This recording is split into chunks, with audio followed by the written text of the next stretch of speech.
This is Dharamshala, home to 100,000 Tibetans who are currently living here in exile.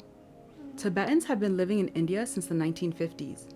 What is happening with Tibet and its people has spanned across generations, and many Tibetans have never even stepped foot on their homeland. We'd like to make the case for why the situation unfolding in Tibet is important for us to understand, and how it is tied to those of us living in the West. When we first arrived, we didn't know much about the Tibetans living here in exile. We didn't know that many Tibetans fled their homeland after years of facing violence and religious persecution by the Chinese military invasion of Tibet. In 1959, a failed uprising by the Tibetans caused the Dalai Lama and thousands of Tibetans to flee. The Indian government at the time offered Tibetans a place of refuge in multiple settlements throughout India, including a headquarters for the Tibetan government in exile and the Dalai Lama here in Dharamshala. Many of them faced harsh conditions of extreme cold weather and dangerous terrain, in addition to Chinese military attacks to escape across the border. To date, more than a sixth of the Tibetan population has been killed due to the Chinese occupation, and the Tibetans living inside Tibet have become a minority in their own country, as China has developed a resettlement policy that encourages Chinese people to relocate to Tibet. Since Chinese forces invaded Tibet, more than 6,000 Buddhist monasteries and shrines have been destroyed in an effort to erase Tibetans of their strong spiritual connection as well as their heritage. Tibetans living in Tibet are confronted with heavy surveillance, restricted freedom of speech, and forced sterilization and abortions of Tibetan women. The extent of China's surveillance on Tibetans can be seen in this disturbing video that recently surfaced on social media of Tibetan children inside freezing boxes by Chinese organ harvesters. In 2013, it was first reported that China is building a large DNA database of Tibetans and other populations under China's control. And although the UN has tried to address the issue with the Chinese government, no one has ever explicitly held China responsible for these disturbing and inhumane acts. Now we are getting to know that Tibetans inside Tibet today, they fear that the Chinese government has gone into their mobile phone. They fear keeping a photograph of the Dalai Lama in their mobile phone. Forget about public places like restaurants or hotels or even in their house. And they know that the government has gone into their mobile phone. And the government is sitting in their mobile phone and managing their contact numbers and the communications they're having with the communities outside.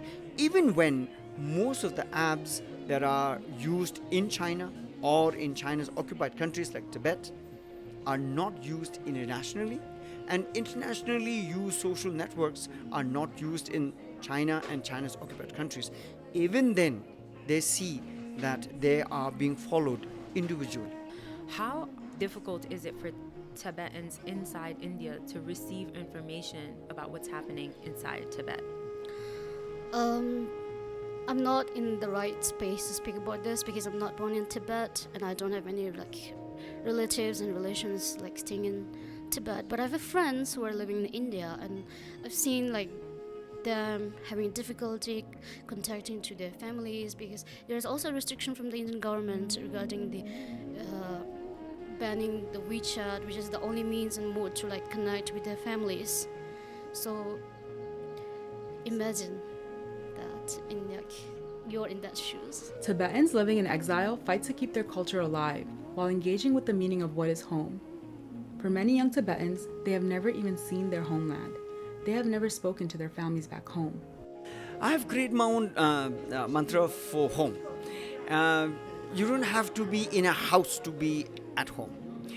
If you can develop certain ways of feeling at home, you can be at home anywhere. We also met Tibetan writers and creators that use their art to preserve Tibetan heritage, while uplifting Tibetan voices and strengthening the movement and its message around the world. My name is Tempen, and I do write, and I also do acting. And actually, I came from Tibet. Most of the poems I wrote here, while I sometimes miss home and just felt a little kind of lost, or kind of trying to connect myself. The only thing that I can sometimes express is through poems. Writing them is more therapeutic. In a way, it made me a little stronger, I think. Stronger in the sense, it made me to practice patience, tolerance, and it like taught me so many things, virtuous things. Under the leadership of the Dalai Lama, the Tibetan resistance movement outside of Tibet remained strong, and throughout our time in Dharamshala, this was evident. The Tibetan commitment to nonviolence and peaceful protest is remarkable and stands as a pillar of hope. When we asked Tibetans in Dharamshala how they feel about the nonviolence path to return home, all unanimously responded that they believe it is the only way. Looking at the facts, we have so less people than China. China, they have like 14 million, I don't know. And Tibetan, we only have 6 million. So it's hard to, take up weapons and fight back, or even to ask some other countries to help us, because we have done that before. If you look back to our history, we have looked for help from the UNO, from US, from the England. Not all of them helped.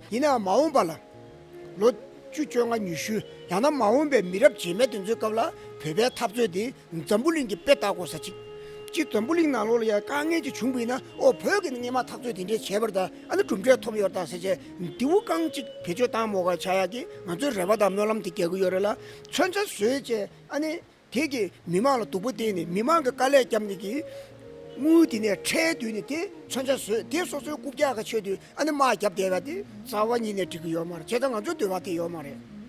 As Tibetans continue to face atrocities combined with the growing economic power of China and environmental damage to Tibetan land, Tibet stands at a juncture of humanity, a moral and existential quandary for us all. What are the real-world implications of the Chinese occupation of Tibetan lands? Since China has occupied Tibet, it has been exploiting the Tibetan land of all its precious resources.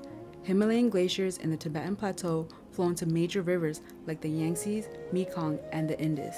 Tibet serves as a source of 10 major river systems in Asia that flow through almost 10 countries, including India, Pakistan, Bangladesh, most of the Southeast Asian countries, including China. And China has been building dams to control the flow of these waters. The consequences of this environmental interference is directly felt by the countries that these rivers flow through, including recent news of devastating and fatal flooding in Pakistan. Today, Pakistan is facing major economic and political instability, and the destruction caused by climate change could be the final straw. Pakistan emits less than 1% of the pollution that contributes to the climate crises, yet a recent statistic by the European Union ranks Pakistan 8th in most vulnerable nations as environmental conditions exacerbate all around the world. Tibet is also home to large reserves of copper, lithium, gold, and silver, mines that were left undisturbed by the native Tibetans but have now been taken over by the Chinese government and privatized by mining companies for commercial use. These mining operations pollute the surrounding water supply, causes land erosion and loss of biodiversity, all while forcing the indigenous Tibetans off their land. The cascading effect of the climate crisis has become more pressing each and every day, and unchecked power has run rampant on the environment for far too long. The occupation of Tibet is a cause for concern for us all. Tibet is but one example of what happens when a powerful country becomes a major economic player on the world stage, and how we sacrifice human beings by turning away from the litany of abuses these superpowers commit. Why? China has made the world dependent on their products and has created a climate in which the rest of the world, mostly the Western world, overlooks the injustices China commits to placate their own consumerist needs. Countries like Tibet can't possibly go up against a behemoth like China, especially in an environment where the rest of the world neglects to hold China responsible for their human rights violations. During our time in Dharamshala, we couldn't help but see the parallels of the Tibetans living in exile due to China and the Palestinians living under Israeli occupation.